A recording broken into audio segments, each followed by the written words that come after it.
All right, it is 1 p.m. here in Denver, so noon in Pacific time, 3 in Eastern time, but I didn't come to talk to you about time zones today. My name is Stephanie Shear, and I graduated MAPP last year in 2019. Prior to MAPP, I worked as a teacher in Harlem, and then I did HR and education in Chicago.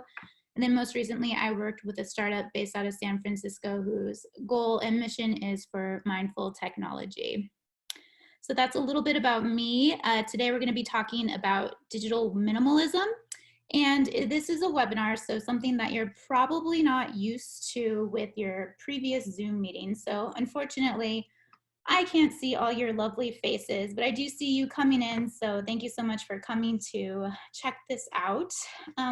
Even though it is a webinar and we can't, talk face to face, I do want to have this be as interactive as we possibly can make it. So in your chat function, I'm going to be asking you some questions, and I'd love to get some of your responses in the chat. So if you could go ahead and put, you're going to have to change the to field. It automatically defaults to just panelists, but nobody's a panelist, so I'd only get it. So change it, do the drop-down menu, and do everyone in meeting or all panelists and attendees. Okay, so my first question for you today, it just came up in orange right now. So how many times does the average US adult touch their phone every day? So take some guesses in your chat box, give me a number. Let me describe a touch, what that means. Okay, we have 50. Nicholas says 50, 150, 200, all right. So let me describe a touch for you. So say I want to send a text message to my mom. I have to pick up my phone. I have to type in my passcode. I have to touch the messages app. So I'm about 5 touches in or so right now. Scroll to find mom. Type in H-E-Y, hey, send. So that's about 10 touches for every for a little text message that says, hey, I'm getting a lot of responses, 300, 2,800, a million, like a million. So yeah, every tap, type, swipe, click. So according to D-Scout, the average US adult touches their phone every day 2,600 times. That's quite a bit. That equates to about 2 to 4 hours every day you're on your phone. And this data is taken from 2016, so I can only imagine that it's probably more right now in 2020. So let's dive deeper into why we touch our phones so much. So first of all, I want to say welcome. I'm very grateful to have you all here. I really appreciate you taking the time out of your day to come and learn about this. I do want to extend a welcome to the Penn Alumni MAPP Association for hosting these seminars, these 30-minute strategies to thrive. There's lots of good content. So go ahead and check us out. There's a YouTube that has a bunch of different videos about strategies to thrive during this time that we are in quarantine. Today, specifically, for today, we're going to be talking about what is digital minimalism, why does digital minimalism matter, and we're going to apply it. We're going to ask, what can we do? So first of all, I do want to acknowledge that, we are in a pandemic.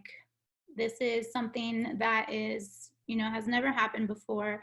So some of us are just trying to get through the day. And so maybe this is information for what I like to call AC, or after Corona. Some of you might be suffering from what I've heard of Zoom fatigue, Zoom exhaustion. We're going to touch on that in a little bit later. But meanwhile, I'm very happy you're here. So what better way to start than with a story? So Stephanie, circa 2011, the iPhone has changed my life! Exclamation point, happy face emoji. Look at that view, look at me. There's me in BC, before Corona, BC times, on a rooftop in Istanbul. Look at that view. It's a little hard to see me, but see what I'm doing right there. Oh, look, I'm on my phone. I was so excited to have my first iPhone because it meant that I could connect with family and friends when I was abroad. I would never get lost because of GPS. And, I want to take this time to let you all know that I'm not against technology. These are wonderful inventions, but and they have created how we relate to the world and how we in turn relate to ourselves. And I do think that there's a time and a place. And so I want to help us analyze our relationship to technology. And, 9 years later, in 2020, in hindsight, maybe look at that beautiful day in Istanbul. It's sunny. Look at that gorgeous weather out there. Maybe I shouldn't have been on my phone doing who knows what I was doing. So let's fast forward 7 years. Stephanie, circa 2018. The iPhone has changed my life. Period. I don't know what you call that emoji face. It's not happy. Maybe it's exasperated. I don't know. I just felt like there was too much happening. There was too much going on. Not only in technology, apps have become more prolific, and probably 7 years later, there were 7 iterations of the iPhone, because remember, they used to release one like every year. But the apps have become more prolific, and we are able to do everything from our phones, which can have its advantages, but also can have its costs. On top of, it's not just we have to be on Facebook anymore to keep connected with our friends, but we have to be on Facebook, Instagram, Snapchat, Twitter, email. Oh wait, we have work email, text messages, Slack. The list goes on and on. TikTok. There's just so many different things that were going on and that were happening. And personally, during that 7 years as well, I had moved from New York City to Chicago. I had changed careers. And I was thinking about doing it again. And I knew what a big transition and undertaking that would be. So I was like, why would I even try to do this again? Why wasn't I happy? I thought I had everything I wanted. I had a great job that I was more or less good at. I had a fabulous community and a really cool apartment in Wicker Park area, all by myself, my first big girl apartment. So why did I want to try to do this again? So I did what any rational person would do, and I went on a Vipassana meditation course and spent 10 days in what they call noble silence. I needed that solitude. I needed to know some answers. I needed to gain some clarity. And they call it noble silence. I'm not trying to give myself a compliment right here, but they call it noble silence because there's no distractions involved. So there's no Wi-Fi at this meditation course, which means there's no need, and you cannot bring your laptop, you cannot bring a phone, cannot bring books, you cannot bring writing utensils. You are around other meditators, but you cannot look at them, you cannot glance at them. It's just you alone with your thoughts for 10 days. And the hope with that, what their goal is that you gain some clarity and some understanding in what they call equanimity. I did have to look that up before I went to, but equanimity, meaning non-reaction. So instead of having something happen to you and reacting right away, equanimity teaches you to recognize what's going on in your body, take that pause, and then respond. So after I did get back, yes, I did realize I want to do this transition again. I want to figure out what's next. So I did what any other rational person would do, and I spent 14 months as a nomad. So I traveled the world visiting friends and family while I went to school for positive psychology, and it was a really great experience. There's Old Blue right there, my suitcase and my backpack and a tote bag, and that's all I had more or less for 14 months. And living in this minimalistic way and fashion really helps you determine what your priorities are and what you value. And so, for example, a change would be instead of prioritizing the thing that was offered to me, I would prioritize the space in my suitcase because I only had so much of it. And I know that this is not accessible for everybody, and I'm very grateful that I had this opportunity to do these things. But I say all this and I tell you my story because I want to tell you that all the information I'm presenting today is from an amalgam, a mixture of what I've learned over the years from various podcasts, books, articles, but most importantly, life experience. So let's get back to the task at hand. What is digital minimalism? So digital minimalism can be defined as using technology with more intention and purpose to support your values. So it's also a book. I want to let you all know there's a book called Digital Minimalism. I read it. It's great. Definitely recommend it. It goes more on a philosophical way. And if you have any questions, let me know later. But let's focus right now on intention and purpose. When you hear those words, and this is when I'm going to ask you to use the chat box, is what do you think of when you hear the words intention and purpose? Maybe it's a synonym to intention or a synonym to purpose. Maybe it's a person. Maybe it's a group. Maybe it's a big idea. But when you hear those words, intention and purpose, what comes to mind for you? So go ahead and put that in the chat box. Okay, Sydney says goals. Sydney Rubin. Krista says direction and goals. Francesca, she says thoughtfulness and meaning. Okay, Cecilia, choices instead of habituation. Nice. Radmila says thoughtfulness, clarity. All right, great. Yeah, so I thought in a similar way too. Elias says intention, not my reason behind the use, deliberate, direct planned interaction. Great, so when we're kind of all on a similar way. And so when I hear the words intention and purpose, I think of mindfulness. And I want to share a couple goals that have resonated with me throughout the years, and I hope that maybe you might take to heart as well. The first one I want to share with you is by Annie Dillard, and she says, how we spend our days is, of course, how we spend our lives. So this really, I heard this a few years ago, and this really made me realize that the day-to-day tasks that I do matter. The hour-long tasks that I do matter because they add up. And that's how we do spend our lives. The next quote I want to share with you is, of course, William James. My experience is what I agree to attend to. So he's saying that you can create your experience. It's what you agree to attend to. So this was very eye-opening for me because I didn't have to pay attention to something that may or may not be on my radar and something that I might like because I don't have to attend to it. So let's get back to the task at hand about why does digital minimalism matter? So like it or not, we are part of the attention economy. So our time, our attention, which we only have so much of, is being commoditized. So certain platforms, certain websites are making sure that we stay on there longer because the more time we spend on these websites, the more ads we'll see. The more ads we'll see, the more money they'll make.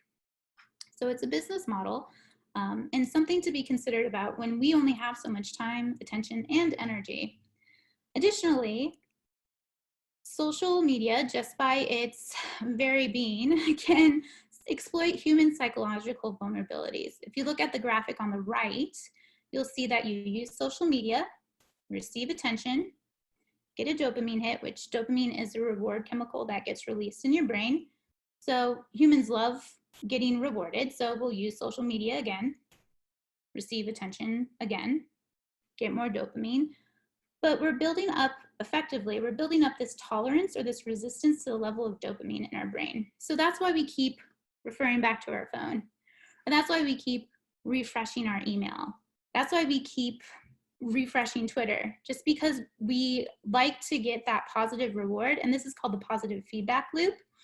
And it's done through intermittent rewards. So we don't know who will like a specific status. We don't know who will comment on it. We don't know who will send a message. So we like this. As humans, we crave this. You can kind of liken this to a slot machine where you just pull the lever and you don't know what's going to happen. But you like that excitement, don't you? Additionally, social media can exploit our need for social desirability or to be liked or to belong. And this is just biology right here. So back in the day, Paleolithic times, we would roam around with our groups from about 30 to 150 individuals or so, depending on when it was and where we were. And if we were not in our groups, if we were ostracized from our groups, then we were more vulnerable. We were more vulnerable to predators, more vulnerable to other groups, and more vulnerable to the weather. So having that safety and security of the group is a need for belonging, and is something that we need as humans, and also might be part of the reason why a lot of us are having a hard time right now. Let's get more into the science of this, because I love the science and I love the brain. Neuroscience is just so fascinating to me. So this is the default mode network. It is lit up in the brain in red, and you can see that, so what the default mode network is are areas of the brain that are more active during rest than during task performance. So what's lit up in red right now is when your brain is at rest. So if you were to do, let's say, a math test, or you were reading, or something else cognitively demanding, other areas of the brain would light up. But what's really cool about this, everybody, now get ready, is that there is overlap with the DMN, the default mode network, when performing social cognition tasks.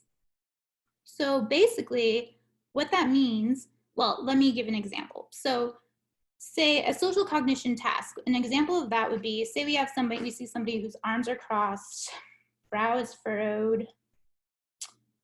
We can probably tell that they're angry. Conversely, if we see somebody who is smiling big, just has very open body language, we can probably tell that they're happy. So that's a social cognition task. And what this means is that even at rest, our brains are still thinking about others in social situations. What? That is wild. That is bananas.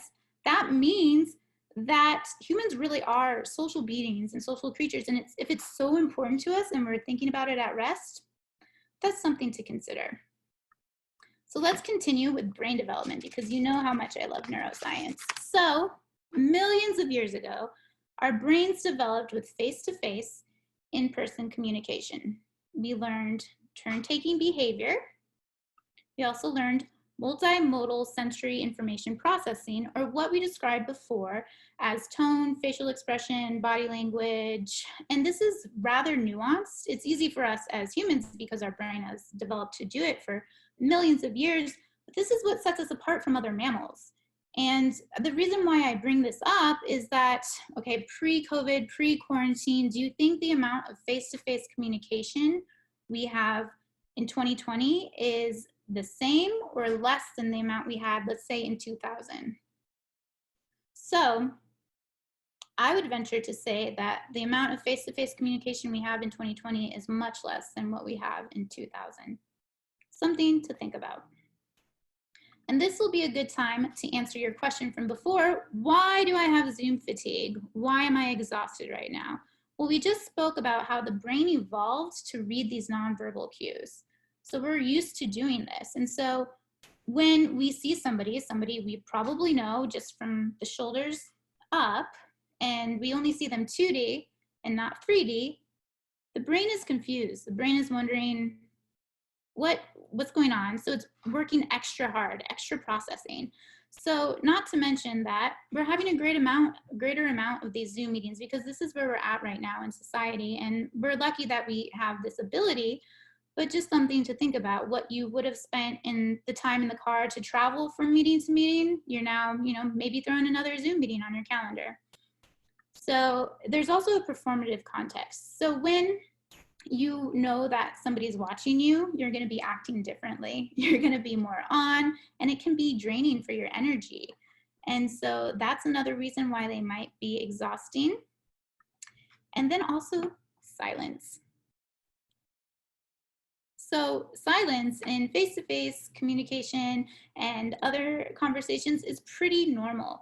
But when there's something that happens on the tech end, you're thinking, did I say something wrong? So then you go inside and you're like, what's happening? Or is there a tech issue? What's happening? Did my Wi-Fi cut out? So here are some tips that I found. So schedule only 2 to 3 in the morning, and 2 to 3 in the evening maximum. Try to give yourself that break. And then also schedule time in between.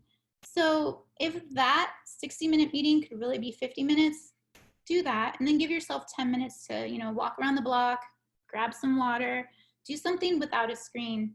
Maybe you could write a letter to a friend, do a part of a puzzle, just something where you're not in front of a screen.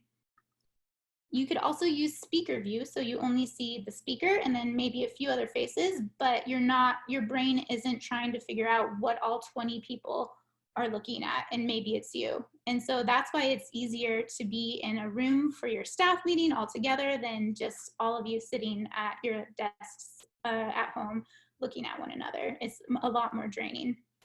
And also, be kind to yourself. Everything's a little wonky right now. And so, you have to be kind to yourself. So let's get back to digital minimalism. We talked about intention and purpose. Now we're going to be talking about supporting values. And so I have a question for you before we get into diving deep into values. I want to know about your opinion about tech to measure tech. So enter into the chat box your screen time. If you have an iPhone, that's you go to settings and screen time. If you have the Android, you go settings and digital well-being, I believe. Go ahead, I'm gonna do it as well. You probably have your phone nearby.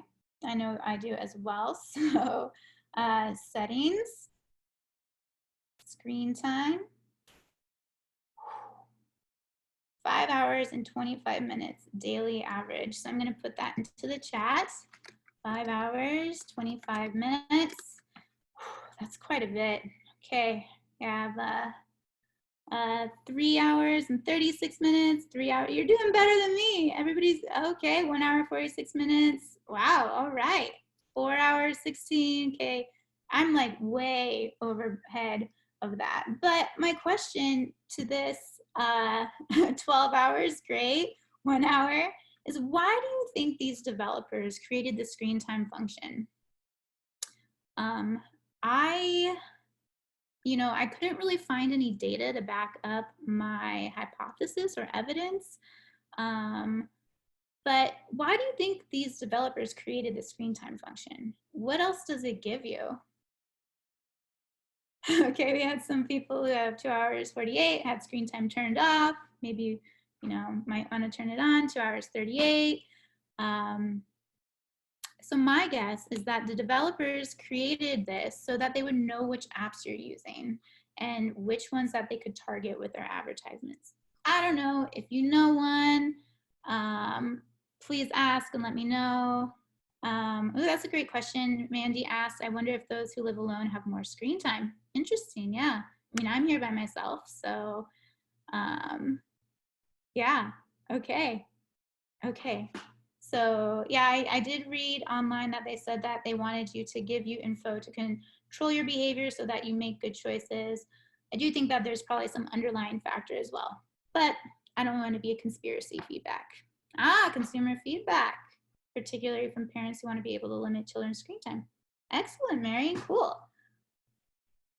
Okay, so let's get back to values and to digital minimalism. So values can be defined as beliefs, ideals, or practices that inform how you live your life. And they differ by individual. And so by no means did I mean to shame anybody by asking you your amount of screen time. Is just curious, because we all talk about time. And as William James said before, my experience is what I agree to attend to or give attention to or give my time to. So thinking about that time that we have, it's just to make you a little bit more aware. So I'm going to present to you that you ask yourself, is this the best use of my time? Is commenting on my cousin's baby picture the best use of my time? Well, I don't know. So these are my preferred ways that I like to communicate. Yours might be different. We're all unique snowflakes, so they probably are. So I start with in-person, obviously. That's a little different now that we are, in quarantine. Then I like video and phone. Those kind of can go back and forth depending on my mood and, if I showered for the day. And then text message, email, messenger, So I'm getting farther and farther away from the joy that that type of communication brings me. I feel the most connection and I feel the best when I'm with somebody in person. So then last but not least is social media. So there are some benefits, and I do have social media. I do use it. I do not think it's a bad thing. But again, we want to be intentional, and that's what it's a practice. And now, as you can see, that my preferred communication methods, it's like kind of like a rainbow Easter egg right there. But what I want to talk to you next is about behavioral contagion theory or social influence. So people will respond to you by how you treat them. So say I have a friend who sends me a text message, and the text message says, "Hey, how are you?" Either I will give that person a call right away, depending on what I'm doing, or I will say, "Great to hear from you. Hey, can you chat on Friday?" Because the people will respond to you by how you treat them. And text messaging can be great for logistics, for operational, but I don't really want to get into a text message conversation, using my thumbs just because, I don't want to get arthritis, but also I feel more connection and more present with that person, and that I can learn a lot more when I have a closer degree of connection with them. So that's why I'll give them a call. Something to think about. So overall, the more time we spend on our devices, the less time we are actually with people. And tech can dilute the time that we do spend together. So I know that I've been in conversations where somebody's just stopped talking to me because they looked at their watch because they got a message. And that message that that's sending to me is what's happening here is more important than what's going on here. And that, that doesn't really feel too good. So thinking about that. And then the ease of accessibility. These things are so tailored to us. They know what we like, they know what we don't like. We're not giving ourselves the time to just sit and be. We're not giving ourselves the time just to be alone with our thoughts. And in solitude, you can learn a lot about yourself. And if you look at it, of course, this will be, AC after Corona, but I hope maybe some patterns will change, but previously in BC, people would stand in line, phones would go out. People would stand in an elevator, phones would go out. Again, we're not giving ourselves that time to just be and then have a little, quick side conversation with somebody, a high quality connection with somebody in the elevator just to brighten our day. So now what? What are we going to do? We're going to apply it right now. And I want to tell you, it's not easy, but this is not your fault because we have to analyze your relationship to technology. And we've been told that we want to have the latest, the greatest, the newest thing. And we've been told that we want to have, whenever we download this app, yes, we want to have the push notifications. Yes, we want to have all types of we want to get the email when somebody does this. So it's like a free-for-all right now. So you have to analyze your relationship to technology. But you're here, so you're mindful, aware, you're a great friend, and you're prioritizing self. But you have to do what works for you. So I'm going to share with you now some things that have worked for me. And I'm more than happy to talk about it later or talk about it at another time. Or if you have questions, you can put them in the chat box as well too. But I'm going to share what worked for me, and I want you to keep in mind something that might work for you because I'm going to ask you later. So create tech-free spaces. So I'm going to suggest possibly your bedroom or your kitchen table. This is something that I got the idea from Ariana Huffington with the Sleep Revolution. And by far, this has been the biggest change in my sleep. When I don't have that thing so easily accessible to not be able to scroll through, Instagram late at night, it has just definitely changed my relationship to sleep for the better. So you can create tech-free spaces in your home. You can create tech-free time. So I'm going to suggest possibly family dinner. Tech Shabbat comes from the book 24/6, where they talk about how they go screen-free from Friday night to Saturday night. You could have screen-free Sundays. You could do a solitude walk. That's one of my favorite things to do, is just leave everything behind and just either go walking out with myself or a good friend. Or you could set a specific time. It's all about being intentional. So maybe 15, 30, 60-minute time frame to read this book that you've been wanting to read, or do this puzzle that you wanted to do, or Write a kind note to a friend who probably needs to hear from you right now. You could also make your phone less appealing. So you could turn your screen to grayscale. And I got all this information in the article below on the Medium article. It's called A Phone Setup That Will Make You More Mindful. And you can turn your screen on grayscale. I used to have grayscale challenges with people I would work for or work with because we would try to see who could stay in grayscale as long as possible, because it's easy when it's just, you know, phone calls or whatever, but pictures, it gets a little complicated, but I think you all can do it. And this is a big change I made, is you keep your phone on do not disturb. And this is a change I made after I got back from the Vipassana, is I kept my phone on do not disturb. I turned off all my notifications for apps. So there would still be the WhatsApp message. I would still see the red circle there, but I would choose when to go and look at those 12 messages instead of every time somebody goes to that group message, it gets sent to me. So that's what I'm talking about when you batch or when you put together your responses on your time. So you keep your phone on do not disturb, turn off all notifications for apps, and there's a way that you can set a notification for, say it's your boss or say it's your child's school. There's a way that you can do that so that they can override that function. You could set certain time limits on apps. Again, that's tech measuring tech. And you could remove social media from your phone and just use it on your desktop. That's something that has been helpful for me as well, because that's more intentional to go to the desktop. You could do a digital detox and go through your phone and delete apps that you haven't used in 6 months. If you haven't used them in 6 months, you probably don't need them. And also, this is a big one. You could list non-essential tech, so what is not needed for professional use, and consider going without it for a specific amount of time, for a specific time frame. So some non-essential tech could be video games, podcasts, streaming services like Netflix, Hulu, social media platforms. And then also you can reconfigure your phone. So look at those busy home screens right there. There's too much going on, all in color. I don't know, they're all over the place. And I moved my one tap purposeful apps to my home screen. So that's the only thing I see when I look at it. And that is weather, to find out what is going on, what the temperature is. Maps, to find my way, because it's a one tap purpose direct app. Camera, to take a picture, or calendar to see what time I have to go to, this meeting.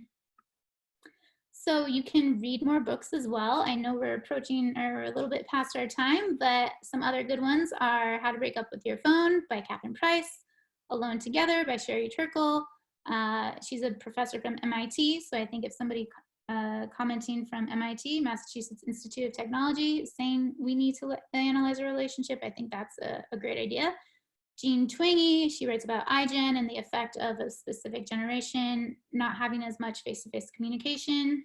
So to review, today we talked about what is digital minimalism, and you got a bonus Stephanie story.